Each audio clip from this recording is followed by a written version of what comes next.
சரி. இன்னைக்கு ஒரு 10 பக்கம் தான், 650 வரைக்கும் பிராணாயாமம் முடிஞ்சிரும். முடிஞ்சதும் அதோட விளக்கம் கொஞ்சம் இந்த வித்தியாசமா இருந்ததுனால அதை பத்தி கொஞ்சம் விளக்கம் சொல்லிட்டு அதை அப்படி நிறைவு செய்துக்கலாம். சரிங்களா? சரிங்க சரிங்க. அனைவருக்கும் ஆத்ம நமஸ்காரம். ஸ்ரீ சுவாமி ராமதீர்த்த பரமஹம்ச விஜயம் இதுல பிராணாயாமம் என்கிற தலைப்பில் நேத்து 641 பக்கம் ஆரம்பம் வரைக்கும் பண்ணியிருந்தோம். இன்னைக்கு 641 பக்கத்துல இருந்து மறுபடியும் தொடங்குறோம். சுவாமி சிவானந்த பரமஹம்சர் அருளால் சிறப்பாக நடைபெறும் என்று நம்புகிறேன். இறைவன் அருள் இருப்பதால் எல்லாம் சிறப்பாக நிறைவேறும். உலகமே என் மனோபாவனை, ஓம் என்று உச்சரித்து அதை உணருங்கள். இதே மாதிரி மற்ற வாக்கியங்களையும் அனுபவிக்க வேண்டும். இதுவரையில் விளக்கப்பட்ட வாக்கியங்கள் ஏகமேவ சத், ஓம் ஓம் ஓம், அந்த சத் வஸ்து நானே, ஓம் ஓம் ஓம், சர்வ சக்திமான், சர்வஞன், சர்வ வியாபியாக இருக்கப்பட்டவன் நானே, எதையும் ஊடுருவி நிற்பவனும் நானே, எல்லா தேகங்களும் என்னுடைய தேகங்களே, ஓம் ஓம் ஓம், பரிபூரண சுகமும் நானே, ஓம் ஓம் ஓம், சர்வ ஆதிக்கமும் நானே, ஓம் ஓம் ஓம், சர்வ ஜகத்தும் என்னுடைய மனோபாவனையே, ஓம் ஓம் ஓம். இவ்வாறே பின்வருகிற மற்ற வாக்கியங்களும் அப்பியசிக்கப்பட வேண்டும். சர்வ ஆனந்தமும் நானே ஆகிறேன், ஓம் ஓம் ஓம், சகல அறிவும் நானேயாம், ஓம் ஓம் ஓம், எல்லா உண்மையும் நானே ஆகிறேன், ஓம் ஓம் ஓம், எல்லா ஜோதியும் நானே, ஓம் ஓம் ஓம், நிர்பய சொரூபி, பயமின்றி இருக்கிறேன், உணருங்கள், ஓம் ஓம் ஓம்.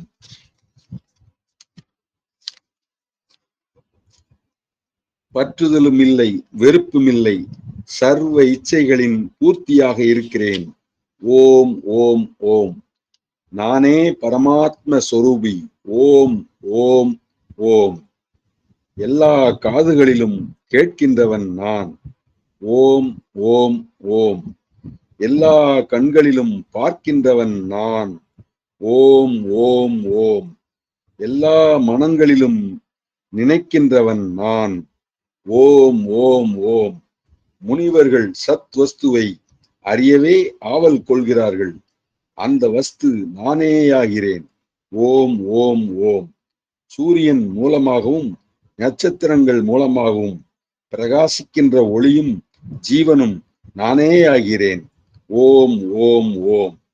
இதோடு கையில் கொடுத்த துண்டு கடிதம் பூர்த்தியாகிறது. இதை விளக்க வேண்டியதற்காக ஒரு சில வார்த்தைகள் பேசலாம். இந்து மதஸ்தர்களுடைய கதைகளில் ஒரு நேர்த்தியான கதை உண்டு. அது சொல்கிறது, ஒரு காலத்தில் ஒரு பெரிய பண்டிதர், ஒரு பெரிய முனிவர் சில ஜனங்களுக்கு புண்ணிய கதைகளை படித்துக் கொண்டிருந்தார். ஒரு நாள் இந்த முனிவர் ஜனங்களுக்கு புண்ணிய கதைகளை சொல்லிக் கொண்டிருக்கும் போது அவ்வழியே அந்த கிராமத்து பார்க்காரிகள் சென்று கொண்டு இருந்தார்கள். அப்போது இவர் வாக்கினின்றும் பின்வரும் மொழிகள் இவர்கள் காதுகளில் விழுந்தன. பரிசுத்த புருஷராகிய கடவுளது புண்ணிய நாமம் ஒரு பெரிய கப்பல். இந்த கப்பலில் சென்றால் கடலும் ஒரு சிறு குட்டையை போலாகி அதை கடப்பது மிக எளியதாகிவிடும், கஷ்டம் எதுவும் இராது. இப்படிப்பட்ட வாக்கியத்தை கேட்டனர். இந்த வாக்கியத்தின் கருத்தை உள்ளபடியே கிரகித்து விட்டனர். அந்த வாக்கினிடம் பரிபூரண சிரத்தை நம்பிக்கை வைக்கலாயினர். தினந்தோறும் அவர்கள் பால் விற்க ஆற்றை தாண்ட வேண்டி இருந்தது. அவர்கள் பால் விற்று ஜீவிக்கின்றவர்கள். ஆற்றை கடந்து அக்கறைக்கு சென்று பாலை விற்க வேண்டியவர்கள். அவர்கள் தாங்கள் மனதிற்குள் ஆலோசிக்கலாயினர், அதுவோ சாஸ்திர மொழி, அது தப்பாக இருக்க முடியாது, சரியாகத்தான் இருக்க வேண்டும். என்று இவ்வாறு எண்ணமிட்டு கொண்டு சொல்லிக் கொண்டதாவது, தினந்தோறும் நாம் ஏன் ஒரு பணம் படகோட்டிக்கு தர வேண்டும்? கடவுளின் பரிசுத்த நாமத்தையும் ஓம் என்ற மந்திர உச்சாடனத்தையும் கொண்டு ஏன் தாண்டலாகாது? தினந்தோறும் ஏன் பணம் கொடுத்து வர வேண்டும்? அவருடைய பக்தி திடபக்தி வைரம் போன்று இருந்தது. மறுநாள் அவர்கள் வந்து சாதாரணமாக ஓம் என்று உச்சரித்து விட்டார்கள். படகுக்காரனுக்கு யாதொன்றும் தரவில்லை. ஆற்றை தாண்ட ஆரம்பித்தார்கள். தண்ணீரின் மேல் நடந்து சென்றார்கள். நீரில் முழுகிவிடவில்லை. தினந்தோறும் அவர்கள் ஆற்றை கடக்கலானார்கள். படகோட்டிக்கு பணம் கொடுக்கவில்லை. சுமார் 1 மாத காலம் சென்றது. அவர்கள் அந்த ஆச்சாரியனிடம் மிகவும் நன்றி பாராட்டினார்கள்.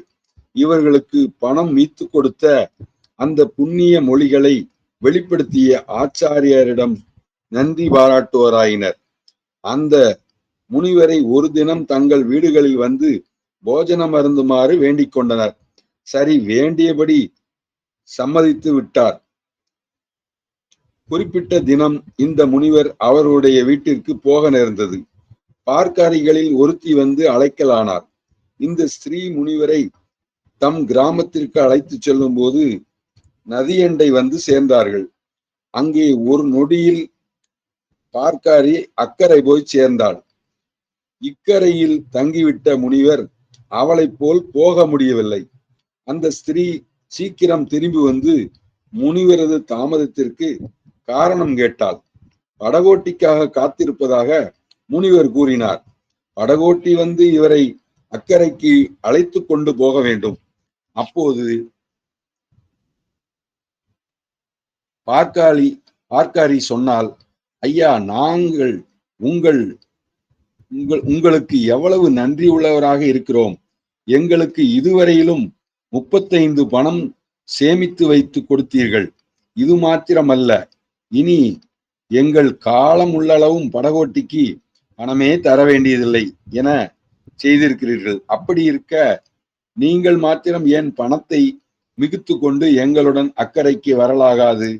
அக்கறைக்கு யாதொரு ஹிம்சையும் இன்றியே நாங்கள் செல்கிறோமே.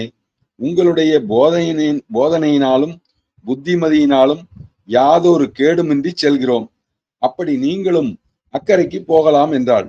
முனிவர் அவர்களது பணத்தை காப்பாற்றிய போதனை என்னவென்று கேட்டார். ஆதியில் முனிவர் கூறிய புண்ணிய மொழிகளை அவருக்கு ஞாபகப்படுத்தினாள்.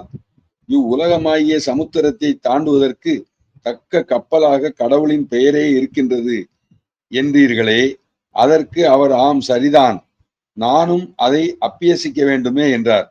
வேறு சாதனங்களும் இருக்கின்றன என்றார். மிகவும் நீண்ட கயிறு ஒன்று இருந்தது. அவர் அந்த கயிற்றை தன் இடுப்பில் கட்டிக்கொண்டு தன் தோழர்களை பார்த்து சொல்கிறார், இந்த கயிற்றின் பாக்கி பாகத்தை நீங்கள் கையில் வைத்துக் கொள்ளுங்கள். நான் தண்ணீரில் குதிக்கிறேன். ஆற்றில் இறங்கி கடவுளின் நாமத்தை கை கொண்டு நதியை பக்தியினால் கடக்க பார்க்கிறேன். ஆனால் நான் தண்ணீரில் முழுகி விடுவதாக நீங்கள் உணர்ந்தால் என்னை கரையில் இழுத்து விடுங்கள் என்று சொல்லிவிட்டு முனிவர் தண்ணீருக்குள் குதித்தார். சிறிது தூரம் நடந்து சென்றார். பிறகு முழுகி போகலானார். அவர்கள் இவரை கரைக்கு இழுத்தார்கள். ஆதலால் சற்று கவனியுங்கள்.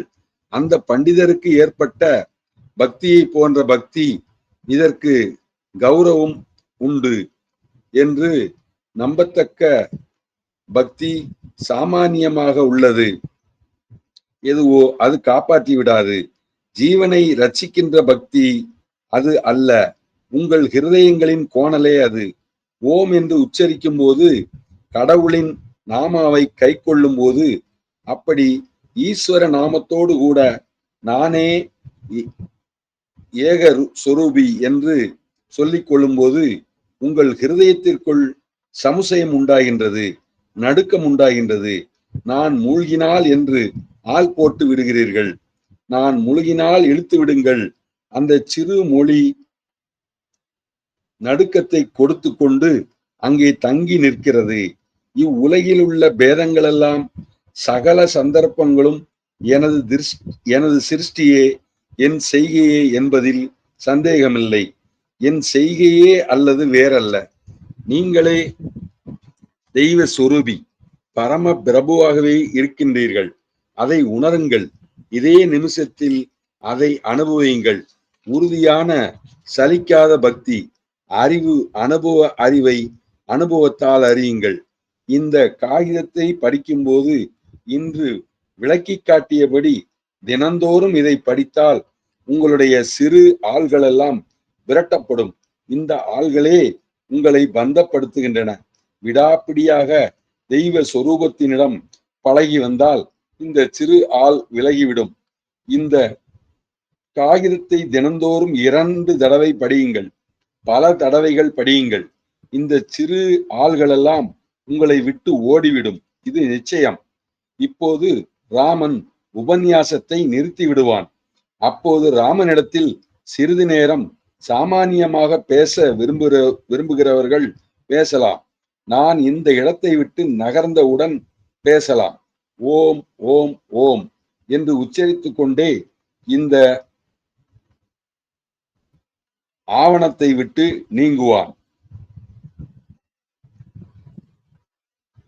இப்போது ஒரு வார்த்தை சொல்லி முடித்து விடலாம். இந்த உபன்யாசங்களை எல்லாம் கேட்காதவர்களுக்கு ஒரு விஷயம். ராமனது உபன்யாசங்களை எல்லாம் சரியாக கேட்க முடியாதவர்கள் இந்த வேதாந்த தத்துவத்தை தத்துவ ரீதியாக திரட்டி சேர்த்த ஒரு புத்தக ரூபத்தை பார்க்கலாம். வேதாந்த தத்துவங்கள் எல்லாம் பூராவாக உங்களுக்கு கொடுக்கப்படும். மற்றும் ஒரு வார்த்தையை கேளுங்கள். வேதாந்த தத்துவங்களை பற்றி நீங்கள் கொண்டுள்ள சந்தேகங்கள் எல்லாம், உங்களுக்கு ஏற்படும் விபரீத பாவனைகள் எல்லாம் ஒரு காலத்தில் ராமனுக்கும் இருந்து வந்தன. உங்கள் அனுபவங்களும் சந்தேகங்களும் ராமனது சந்தேகங்களாகவே இருந்து வந்தன. இந்த சந்தேகங்களின் வழியே ராமன் வழியை கண்டு கொண்டவன். அவ்வழிதான் உங்களுக்கு இப்போது சொல்லப்படுகிறது. இதை நிச்சயப்படுத்திக் கொள்ளுங்கள். நமது சந்தேகங்களெல்லாம் தவறான வழியில் செல்லுகின்ற அறிவீனமேயாம். இந்த சந்தேகங்களெல்லாம் ஆவியாக போய்விடக் கூடியவைகளே. ஒரு வினாடியில் அவைகள் போய்விடும்.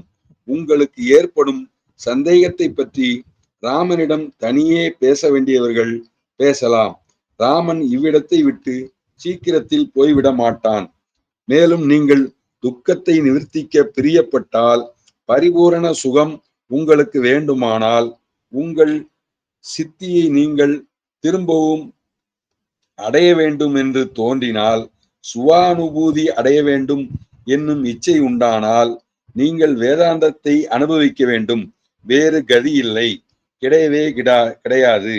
உங்களிடமுள்ள மற்ற மதங்கள் எல்லாம், மற்ற கொள்கைகள் எல்லாம், மற்ற அனுபவங்கள் எல்லாம் வேதாந்தத்திற்கு வழிகாட்டிகளே அல்லது வேறல்ல. பரிபூரண உண்மையினிடம் கொண்டு போய்விடும். இவைகள் எல்லாம் நம்பிக்கையை தருகின்ற லட்சணங்களாம், மிக நல்ல அடையாளங்களாம். அமெரிக்காவில் சமீபத்தில் கிளம்பியிருக்கும் மத கொள்கைகள் எல்லாம் வேதாந்த தத்துவத்தையும் சேர்த்து கொண்டிருக்கின்றன. வேதாந்தத்தை கிரகித்துக் கொள்கின்றன. வேதாந்தத்தை அவைகள் ஏற்றுக்கொள்கின்றன. வேதாந்தத்திற்கு தாம் கடன்பட்டிருப்பதை அவைகள் ஒப்புக்கொள்ள வேண்டாம். அது அவசியமல்ல. கிறிஸ்தவ நூல்கள், புதிய மனோபாவனைகளாகிய கொள்கைகள், ஜீவ தர்மங்கள், தெய்வ தத்துவங்கள் முதலியவைகளெல்லாம் நம்மை ஏற்றுக்கொள்கின்றன. இவர்கள் எல்லோரும் தெய்வ சொரூபிகள். இதுவே பெரிய அடையாளம். அமெரிக்கா ஜீவித்திருக்கிறதென்று அறிய இதுவே நம்பிக்கை உள்ளதாக இருக்கும் அடையாளம். ராமன் இப்போது சொல்வது என்னவெனில், உண்மை பொருளை முழு ஜோதியுடன் அனுபவிக்க நீ விரும்பினால், பூர்ண அழகையும் அனுபவிக்க வேண்டுமானால் வேதாந்தம் இருக்கிறது. அதற்கு என்ன பெயர் வேண்டுமானாலும் கொடுத்து விடுங்கள். இதோ ஹிந்து மத கிரந்தங்களில் மிக்க தீர மொழிகளில் சொல்லி இருக்கிறார்கள். அதிக உன்னதமான தொனியில் கூறியிருக்கிறார்கள். நீங்கள் தெய்வ சொரூபிகளே என்பது உன்னதமான உண்மை. நீங்கள் பரம பிரபு. அதை உணருங்கள், அனுபவியுங்கள். உங்களை எதுவும் துன்பப்படுத்தி விடாது.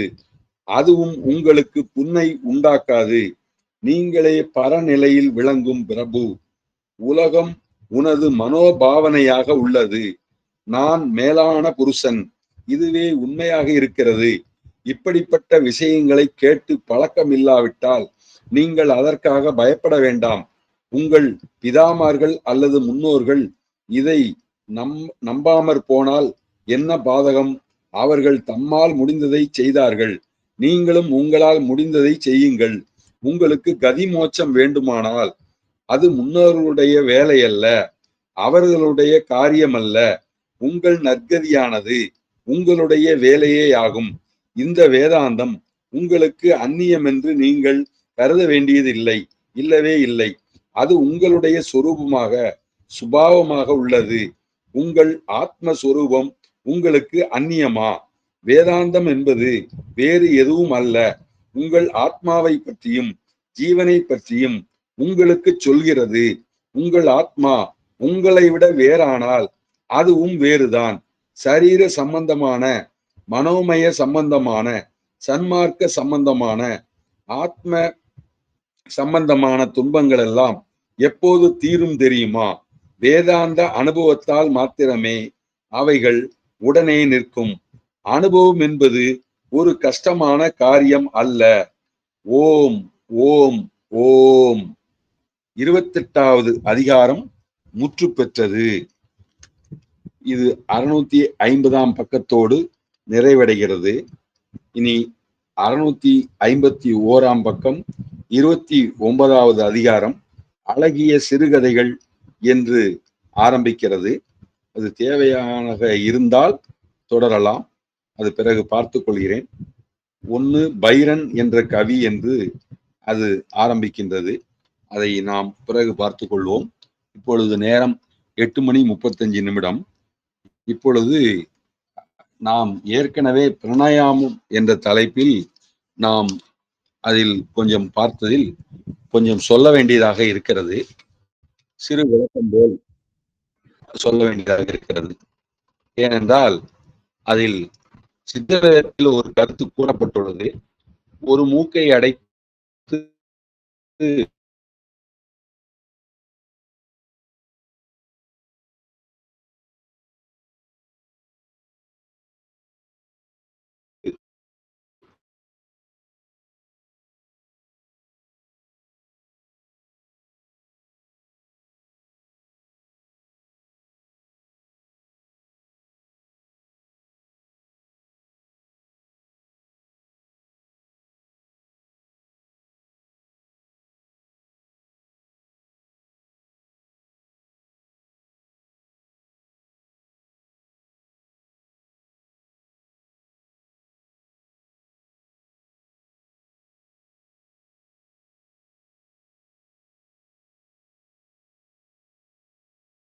ஒரு மூக்கிலே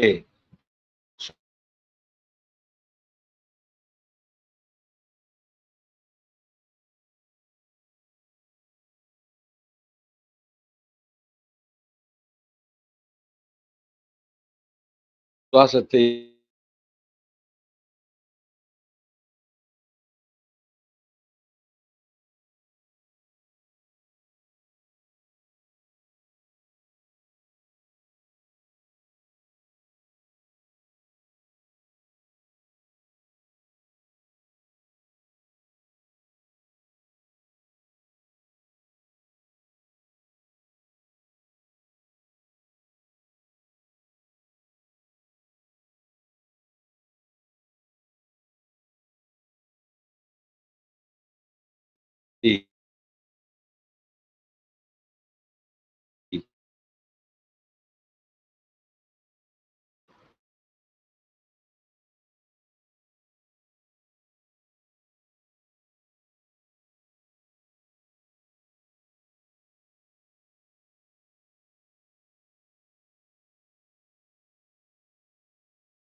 கேக்குதுங்களா? கேக்குதுங்க. அப்போ இங்க மேல சவுண்டு கேக்குது, இருந்தாலும் பேசிடலான்னு பாக்குறேன். அதாவது இந்த பிராணாயாமத்துல சித்த வேதத்துல ஒரு மூக்கை அடைத்து ஒரு மூக்கு வழியா சுவாசத்தை சுவாசிப்பது ஆபாசம் என்று சொல்லப்பட்டிருக்கிறது. அப்படி சொல்லப்பட்டிருக்கிற கருத்து அந்த ஒரு மூக்கின் மூலயமாக சுவாசத்தை இழுத்து நிறுத்துவதோ வெளியிடுவதோ வேண்டாம் என்று சாமி நமக்கு சொல்லி இருக்கிறார்.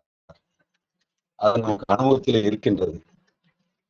அப்படி இருப்பதால் அது ஆபாசம் என்று கருத இடம் இருக்கிறது. சாமி சிவானந்தபுரம் சித்தவேதத்தில் கூறியதை நாம் கரெக்டாக சரியாக உணர வேண்டியது இருக்கிறது.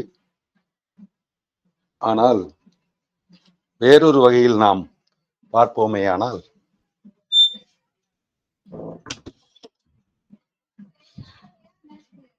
பிராணாயாமம் செய்வது சிலரிடத்திலே பிசியோதெரபி செய்வது போல நோய் நல்லாவதற்கு சில பயிற்சிகளை பிராணாயாமத்தில் கொடுத்திருக்கிறார்கள். அந்த வகைக்கு நாம் இதை எடுத்துக்கொண்டோமேயானால் ஒரு காரியம் நிறைவேறுவதற்கு சில விஷயங்கள் செய்வது போல எடுத்துக்கொள்ளலாம். இன்னொரு வகையில் சில பயிற்சியாளர்கள் சிலருக்கு ஆன்மீகத்தில் ஓரளவுக்கு வெற்றி பெற்று மேல்நிலையில் இருப்பவர்கள் சில காரியங்களை துணிந்து செய்யலாம். அவர்கள் அதை பயன்படுத்தி கொள்ளலாம். அது அனுபவம் வந்தவர்கள் அப்படி வேற ஒதுங்கி இருக்கும் இருத்தி கொள்ளவும் வேண்டியது என்று சிவானந்த பரமேஸ்வர் சொன்னதை குறிப்பிடுவதாக உணர்ந்து கொள்ளலாம். அப்படிப்பட்டவர்கள், அதாவது சிறு குழந்தைகள் கையில், ஆரம்பத்தில் இருப்பவர்கள் கையில் கத்தியை கொடுக்க முடியாது, அதை சரியாக அவர்களுக்கு பயன்படுத்த தெரியாது என்பதால் கூட அவ்வாறு சொல்லியிருக்கலாம். அதனால் அந்த பிராணாயாமத்தை அப்படி வித்தியாசமாக கும்பகம் செய்து கட்டுப்படுத்துவது, உள்கும்பகம் வெளிக்கும்பகம் போன்றதையும் மூச்சு ஒரு மூக்கிலே இழுத்து பிறகு உள்ளே நிறுத்தி பிறகு மறுபடியும் இன்னொரு மூக்கின் வழியாக வெளியே விடுவது, அதற்கு முன்னால் உள்ளே நிறுத்தி வைப்பது, பிறகு வெளியே நிறுத்தி வைப்பது என்று 8 விதத்திலே கும்பகத்தை சொல்லியிருக்கிறார். அப்படி 8 பாகங்களாக சொல்லப்பட்டிருப்பதை கும்பகத்தை வாசியால் வலிந்து கட்டி என்று குள்ளச்சாமியிடம் பாரதியார் கூட அவ்வாறு தெரிந்து கொண்டிருக்கின்றார். அதுவும் உண்மைதான். அப்படி வேதாந்தத்தின் வேறொன்று கண்டேன் என்று கோவிந்தன் என்பவரை பார்த்து பாரதியார் சொல்லுகிறார். அப்படியெல்லாம் இருக்கும்போது அதே ராமதீர்த்த பரமேஸ்வரும் அவ்வாறு சொல்லி இருக்கிறார். ஆக ஞானப்பாதையின் உச்சத்தில் இருப்பவர்கள் சில வேலைகளை செய்து கொள்ள முடியும். ஆனால் சாதாரண ஒரு தொடக்க நிலையில இருப்பவர்கள், வெற்றி பெறாத ஒரு நடு அனுபவத்திலே இருப்பவர்கள் அவ்வாறு செய்ய வேண்டியதில்லை என்பதே அதனுடைய புரிதலாக இருக்கிறது. அதை நாம் சரியாக உணர்ந்து கொள்ள வேண்டுமாய் கேட்டுக்கொண்டு இதோடு நிறைவு செய்கிறேன். இங்கு சத்தம் இருப்பதால் இதை நிறைவு செய்து அமைகின்றேன். ரமேஷ் ஐயா தொடரலாம் என்று கேட்டுக்கொள்கிறேன். அனைவருக்கும் ஆத்ம நமஸ்காரம். ஓம். வேறு ஏதாவது சந்தேகம் என்றால் இனி ஒரு முறை கேட்டுக்கொள்ளலாம். நன்றி. ஆத்ம நமஸ்காரம். ஓம்.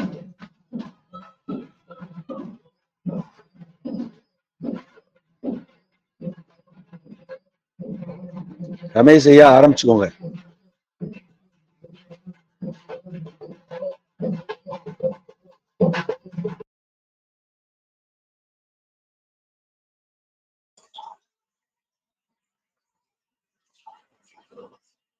ஆத்ம நமஸ்காரம்.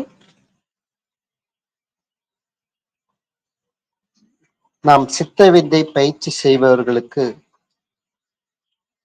அலங்காரம் என்பது அது ஒரு ராஜச அம்சமாக நமக்கு திகழ்கிறது.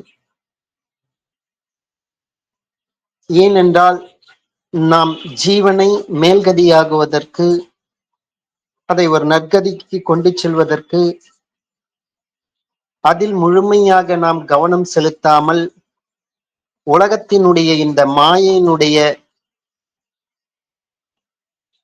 இன்பத் துன்பங்களுக்கு ஒரு கட்டுப்பட்டு அதனுடைய சுகத்துக்காகவும் பேர் புகழுக்காகவும் தன்னை ஒரு கௌரவமாக நினைக்க வேண்டும் என்பதற்காகவும் அலங்காரம் என்ற முறையில நம்மளுடைய ஜீவனை பெருமிதத்தில் விரயம் செய்து கொண்டிருக்கின்றோம்.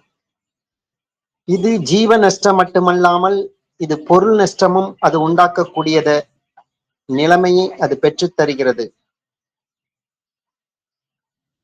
நாம் வந்ததனுடைய நோக்கம் என்ன? நாம் மனிதனாக அபிமானித்துக் கொண்டிருக்கின்ற நாம் எப்போது முழுமையாக மனிதனாகின்றோம்? அத்தகைய நிலையை பெறுவதற்காகத்தான் நாம் இந்த சித்தவித்தை மார்க்கத்தில் நாம் பயணிக்கின்றோம். ஆனால் அதற்கு அந்த உண்மைத்தன்மைக்கு நேர் விரோதமாக அலங்காரங்கள், விதவிதமாக ஆடைகளை அணிந்து கொள்வது, விதவிதமாக நகைகளை அணிந்து கொள்வது, தேவையில்லாமல் உடம்பினுடைய பல பாகங்களை துளையிட்டு அதில் நகைகளை அணிந்து கொண்டிருவது,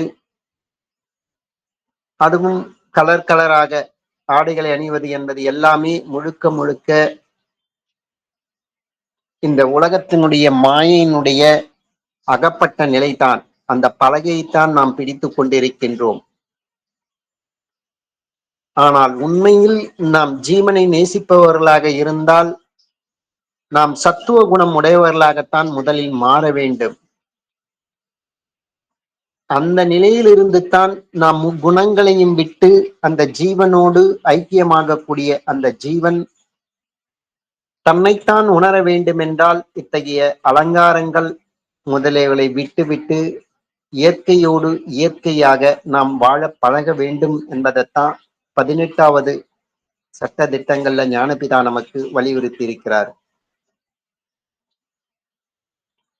அடுத்ததாக பாத்தீங்கன்னா, சித்த வித்தை நடவடிக்கை கிரமங்களுக்கு அனுசரித்து நடக்கின்ற சித்த வித்தியார்த்தருடைய வீட்டுக்கு அந்த நடவடிக்கை கிரமங்களுக்கு அனுசரித்து நடக்கிறவர்கள் ஒரு வித்தியார்த்தி வந்தாங்கன்னா அந்த யார் வீட்டுக்கு போறார்களோ அந்த வீட்டில் உள்ள நபர்கள் விருந்தாளியாக வந்த அந்த சித்த வித்தியார்த்திக்கு அவர்களோடு சேர்ந்து சத்தினி உட்கொள்ள வேண்டும். அவரை தனித்து அவர்களுக்கு பாத்தீங்கன்னா சாப்பாடு எல்லாம் கொடுக்க கூடாது. அதே சமயம் ஆண் பெண் வேறுபாடின்றி அந்த இடத்துல ஒன்றாக சாப்பிடவும் வேண்டும். ஒரு சித்த வித்தியார்த்தி வந்தாங்கன்னா அந்த நேரம் நம் ஜபம் பண்ணுவதற்கான அந்த சூழ்நிலையும் அந்த வந்த விருந்தாளிக்கு நம்ம உண்டாக்கி கொடுக்க வேண்டும். ஒரு தினசரி 3 வேளை ஜபம் பண்றவங்களாக இருக்கலாம். ஒரு 12 மணி அந்த டைம்ல, இல்ல பகல் 12 மணிக்கோ அவங்க முறைப்படி ஜபம் பண்றவங்களாக இருக்கலாம். அப்படிப்பட்டவர்கள் நமக்கு நம்ம வீட்டுக்கு ஒரு விருந்தாளியாக வந்தனா அந்த ஜபம் பண்றதற்கான சூழ்நிலையை கூட நம்ம அவர்களுக்கு உருவாக்கி கொடுக்கணும். கூடவே அந்த ஆகாரமும் சரியது அவர்களோடு சேர்ந்து சத்தினியும் உட்கொள்ள வேண்டும். அதுதான் அந்த சித்த வித்தியார்த்திகளுடைய ஒரு அடிப்படையான ஒரு கடமை, அது உணர்வு. என்ன